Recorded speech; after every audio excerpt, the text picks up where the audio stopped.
Hello, everyone, and welcome to another Stress Less, Accomplish More call. My name is Stephanie Matos. I'm a mindset coach here on the Brightly Thrive team. And today we are talking about all things stress reduction, mindset, success, all of the awesome things that will make your life so beautiful and magical. And today we are going to be talking about whatever it is that we would like to talk about. Today happens to be, so if you're watching the replay, today happens to be April Fool's Day. And I kind of came prepared a little bit just to talk about how a lot of times our brain has a tendency to play a lot of tricks on us, a lot of April Fool's jokes on us on a daily basis. And so we can definitely talk about that. We do have an awesome guest here. I'm so happy to say that Hannah Jade is here with us right now. So I am also happy to take any questions, comments, concerns, challenges, anything that you want to bring up, and we can kind of take it from there. So how are you doing today, Hannah Grace? Hannah Grace. I have a friend named Hannah Grace. Hannah You Jade. do. How are you? Oh, you do? Yes. Oh, that's Yeah. too funny. Okay. So, how are you doing today? How can I help? I'm actually doing awesome today. Doing really, really well. Had a nice weekend with family this weekend, which isn't always the case, but this time it was like really life-giving and restorative. So yeah, I'm actually feeling pretty good. I guess maybe one of my main questions is how to combat feeling productive with doing too much. Like sometimes I feel like I'm very underproductive.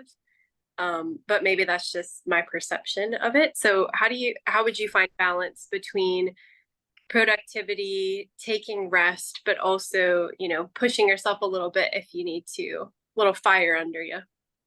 Yeah, I think this is a great topic, and I think what's really interesting is that I hosted a call previous to this one that is for entrepreneurs. And one of the women that was on the call asked that exact question today, which was she is struggling with knowing that and this is not what you've said at all, but I want to bring this up just because this is something that I think pertains to a lot of people, the way that Hannah Jade has described it, but also the way that this woman described it, which is she has a tendency to bury herself in work, right? Where essentially her worthiness and value comes from how productive she is. Now, this woman is a medical doctor, so she has her push of her work ethic has gotten her a lot of great things in her life, right? And so I think it can be interesting when we there can be two spectrums of this, like there is to many things where we can need to push ourselves more, or we can also need to push ourselves a little less. And I think that it's important to discover what it is in yourself. So what this woman had said, and again, this is not what you said, but how she described it is that she knows that there's a part of her that is kind of hiding from other areas of her life within this idea of productivity being the end all be all, and producing and accomplishing and achieving being the end all be all. Now, there are some people who are on the other end of the spectrum, which are, I fall into perfectionistic thinking sometimes, maybe, and therefore I don't do as much as I should. So I find myself like cleaning the toilets and cleaning the car and weeding the garden instead of doing the one thing that I should be doing to move myself forward in whatever that is to you. So if you're watching the replay, maybe that is doing a project to bring your, work to fruition. Or maybe if you are an entrepreneur or something, like maybe I think, Hannah Jade falls into that category. It's something that's going to move your business forward in a positive direction. You can see how both ends of that spectrum can be detrimental, right? So we kind of want to have somewhere in the middle that's a gray area where it's like I am productive, but not to a fault. And I rest, but not to a fault. And I think that that's the place that's a little bit confusing. It's like, am I actually doing everything to the best of my ability without sacrificing my rest? All of the things that are necessary for health and wellness, right? And this is a stress less call, right? So not doing the things that we need to do causes us a lot of stress, backs things up on our plate, all of this kind of stuff. I have accidentally fallen into that pattern of behavior before in the past, and it's so stressful. The other way causes you a lot of stress. Doing all the things and having 10 million jobs and blah, blah, blah, blah, blah, it causes you a lot of stress. So I think that from a stress perspective, when your body is telling you something, right? And I know Hannah Jade, for example, knows very much a lot about the body and a lot about the body's signs and signals and all of this kind of stuff. So when your body is telling you, I feel stressed, or there's an alarm bell going off or an alert system going off in some way, shape, or form, right? I think it's important to get down to the core of what it is for you. Because as I said, these are two totally different scenarios. And there's people that run the gamut of all these different things. And I think it's important to get to the core of your own issues and what has been typical of you in the past, what worked, what didn't, what feels good, what doesn't, and then moving forward in that way. And then the only other thing that I would say, and that I would love to hear what you have to say, is that we have both worked with a group of people who are very, very sick. Okay. So we have had experience with working with people that are, have had pains, problems, issues, health concerns and challenges, debilitating sometimes where they can't even get out of bed for 5 years, 10 years, 20 years, 30 years, 40 years, right? So, and I'm speaking of the two people that are on this call right now. And so what I discovered is that when people are on a healing journey, right? And I would say healing stress is a healing journey, healing your body is a healing journey, healing your negative mindset is a healing journey. These are all healing journeys. It doesn't have to be necessarily a health challenge, right? I think it's important to label the rest as just as valuable as the accomplishments and achieving. So, what I mean by that is that if there is a person who is, let's say, had a lot of mold toxicity or mercury toxic, heavy metal toxicity or something, there's going to be a period of time where the body is working really hard to get that gunk and junk out and it's tired. So, resting is very valuable. And what I've seen working with a lot of people is that when they can't do the dishes, wash the clothes, blah, blah, blah, blah, blah, all of the activities of daily living, because their body's working so hard to heal themselves that it needs a little bit of rest, right? To do all of the hard work that it's doing inside that you can't see, by the way, which is another kind of thing that blows the mind because it's like, oh, wait, it is doing things. I am doing things even though I'm resting, right? But what part of the thing that causes them so much discomfort is the fact that we have labeled rest as lazy or rest as not valuable or rest as not divine or rest as not as highly valued as producing and achieving and accomplishing, so I think that there is a fine line between allowing yourself to take the time and the rest and all of the things that are necessary to be a high level and a high achieving individual, and also knowing when you're using that as an excuse in your mind to not do the things, maybe because you're scared or because it's again perfectionistic thinking comes in, or even imposter syndrome comes in, or who am I to do that, or that's impossible, those negative thinking that can also mask itself in the form of let's just veg and watch Netflix. let's just do nothing today. I'd love to hear your take on things, and what you think about everything that was said so far. Yeah, I think that's a really good point. And I guess I found in my life I was on that other end of the camp for so long of really achieving all the time and working really hard and kind of that escapism in hard work and that high level of stress. And then my body was just like, nope, we're not doing it anymore. And I think just Yeah. coming back from that has been a really interesting challenge because I've had to find a positive mindset about rest. But I've heard it a few times, but today it's really sticking with me about, your body working really hard to just heal and allowing that to happen. And I feel like sometimes your mind has to work really hard to heal too. It's kind of on that journey and takes time and takes effort. And yeah, so I think, and what you said about perfectionism really stuck out to me too. I think it's definitely one of the reasons why I don't move forward on certain tasks straight away is because I kind of stop myself before I've even begun. I love that you just said that. That actually brings us to a really important thing, is that I think procrastination is very common for a lot of people. I think there's a lot of people, and it probably even depends on what it is. Like they might be like gung ho over here, but then here they're like tomorrow, tomorrow, and tomorrow never comes. And one of the biggest causes of procrastination is perfectionistic thinking. So I'll just give you those of you who are watching, I'll just let you off the hook a little bit here is that perfection actually doesn't exist. So perfection is something that we strive for and aim for, a lot of us, if we are recovering perfectionists. I'll raise my hand, right? Or thinking that things have to be a certain way, or we're not allowed to mess it up or do things messy, or we're not allowed to try and kind of mess things up a little bit and then figure out how to do it better in the future. This is also associated with a rigid way of thinking, so a non-flexible way of thinking, that it has to be like this, and if it's not like this, I might as well not even do it or try.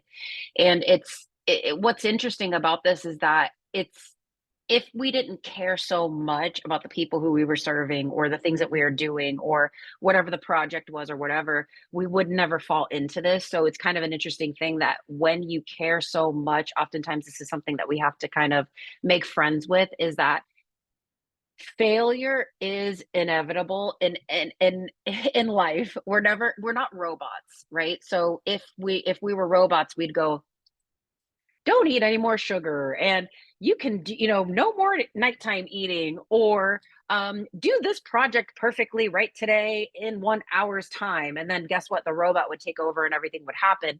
And unfortunately we don't have that. Well, I'm kind of, I think it's probably better that we don't have the capacity to do that, to be honest. But that's why people beat themselves up when they say they want to get healthy and then they eat something that they shouldn't, or when they say they want to be really successful but then they don't do the things that they should or whatever. And so that beating up is a vicious cycle that leads to more of the same and more of the freeze response and more of not doing.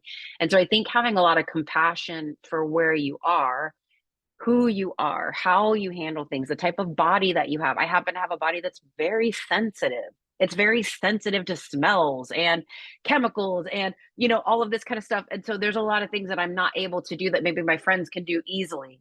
Right. So I just have to say, okay, I'm not able to do that, but please go have fun.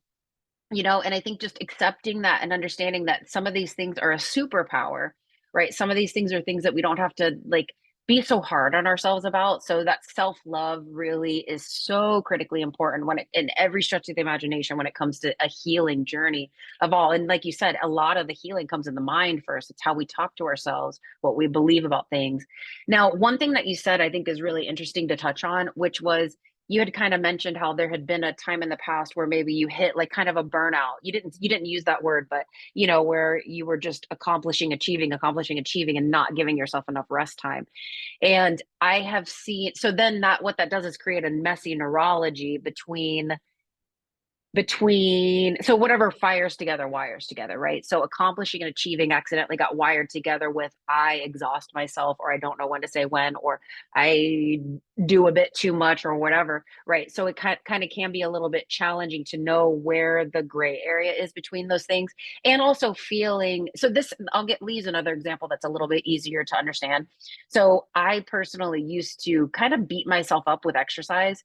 Like I in the past, a long time ago, was an exercise physiologist. I worked in a gym and high level training center for athletes and all kinds of stuff. So it was something that I did on a daily basis. And I was also there for my job and did it for my job.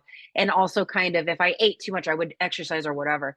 So I ended up getting a really kind of messy relationship with exercise where I just put it away and I started just not exercising at all. Right. Because I couldn't understand the concept of just moving my body for fun, or not moving my body just to look a certain way or whatever, right? And so I had to do a lot of mindset work to unravel the messy neurology that I had connected to exercise. And now I'm happy to say that I have a healthy exercise, have a healthy relationship with exercise and all of that kind of stuff too. And this is no different than our relationship with accomplishing, achieving, eating more healthfully, whatever it is, right? If we've beaten ourselves up and only ate, let's say, egg whites for a month because we wanted to look good for a cruise, you're going to have a messy neurology around food and around all of that kind of stuff. And then maybe you'll binge or whatever it is. So we're talking about success and accomplishment right now. However, this is something that can thread itself through any aspect of life for people. And so I think it is something for us to be aware. We actually talked about this in one of the previous conversations that we had on one of the previous calls, which was accidentally wiring together something like, let's say, email with stress. So as soon as you start driving to work, it's like stress, stress, stress, stress, stress.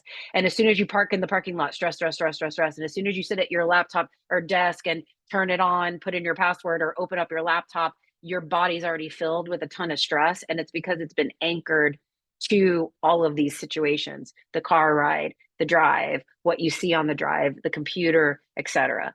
And so what we can do is simply just engage in deep breathing when we start to feel a little bit off the rails, when we start to feel things veering in that more negative direction where we're having negative self-talk, or our body is telling us like this doesn't feel good, or I'm afraid to accomplish and achieve this, or I'm afraid to think big or dream big or think about that what I might be able to accomplish and achieve in my life. Like just allowing all of these things to go be little flags that go, I need a little love. I need a little kindness. I need a little caring. I need a little bit of support. I need to step away, just get a breath of fresh air and recalibrate my nervous system.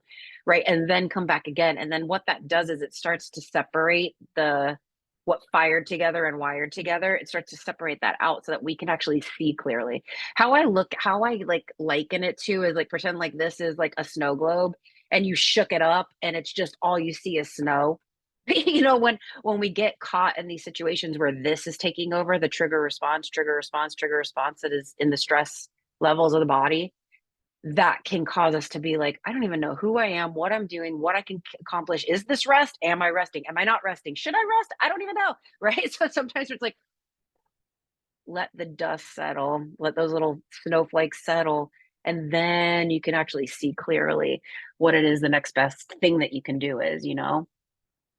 Tell me more about what you think, how you feel, how this feels to you. I would love to hear your take on things. Yeah, I think this is really helpful. And I think just letting myself rest productively and also just checking in on certain projects and seeing, maybe why I haven't started or why I haven't continued. Is it that perfectionism coming in? Is it, can I approach it from a different angle? Can I ask a team member, to come on a call and brainstorm something, and just get a little bit more of that feedback? I think that would really help move forward certain tasks. And yeah, I think that's really helpful. So thank you. I love that so much. It's so true that so what you just said is another thing that I think it bears repeating and a little bit of clarifying and even just kind of expanding upon is that if there is a consistent theme that has been in your life. So for example, for me, I also struggled tremendously and still do from time to time with that perfectionism or thinking that I had to hide if things weren't perfect or that I couldn't launch something or start something or do something if it wasn't perfect, right? And the truth was that that was just my subconscious programming keeping me safe from people's judgments or whatever it was that I thought that I couldn't handle, right? But what happens is that it was such a strong feeling that now in my life, after I've evolved to the human that I am now and the being that I am now with the mindset that I have now, I can pretty much immediately know by the feeling in my body, oops, I got snapped back into the old. So there's this thing that's kind of it's what we call it, Andy and I call it is the snapback effect, where neurology is almost like a rubber band where it's being stretched into new ways of thinking, feeling, acting, behaving, doing, right? However, if let's use something simple like chewing your nails, like let's say if you chewed your nails for 20 years and then you haven't for 10, right? You still chewed them for longer than you haven't. So what can Mhm. happen is that if you get in a really stressful situation, you might find yourself here, even though you haven't done it in 10 years, right? Because the neurology gets snapped back to the old. But the cool thing is that that rubber band, if you want to look at it like that, it's already been stretched so long and so many times that it's not as strong as it once was, right? It's lax, it's kind of fraying maybe, right? So even though you accidentally fall back and you might chew the nails or you might eat the cookie or you might do whatever it is that was a coping mechanism, right? Or perfectionistic thinking is what we're talking about now. Whatever it was, it's got less of a pull than it used to. However, what will happen is that we'll beat ourselves up, So, and then when we beat ourselves up or call ourselves names or say, I knew you were going to fail or whatever it is, that starts to anchor it back in because the stronger the emotion or feeling, the deeper rooted the neurology gets. So if we can go, oh, whoops, I just chewed my dang nails. Okay, I'm not going to do that anymore. I'm going to become aware. That's a sign that I'm not handling my emotions very well right now. That's okay. Lots going on. Let me go do the things that I know work for me. Get in the sauna, go on a walk, talk to a friend, talk to a coworker, ask for help or support, do some deep breathing, smell essential oils, like listen to music. It's different for every person, what helps them offset the nervous system. But I think it's important to know that if there's anything that happened in the past or there was a coping mechanism in the past, generally speaking, at every level of elevation that somebody gets to, those same exact patterns come up. It's just in a different way, in a different level, a different intensity level, a different, all of that kind of stuff. But it's important to know that typically whatever you dealt with here, you're going to deal with here, but you know better how to handle it and accomplish whatever it is that you put your mind to. Um, so this was an awesome conversation that we had today. I'm so happy that you were here to have it with me. Do you have anything else you want to add or any insights? No, I'm excited to implement. Yay. Yay, yay, yay. Um, Thank you guys so much for joining me today. Thank you for joining us today.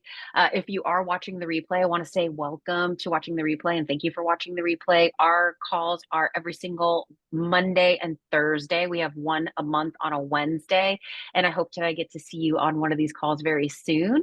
And until we meet again, I want to wish you so much love, so many blessings, and I will talk to you so soon. All right, bye, everybody. Bye. Bye, thank you.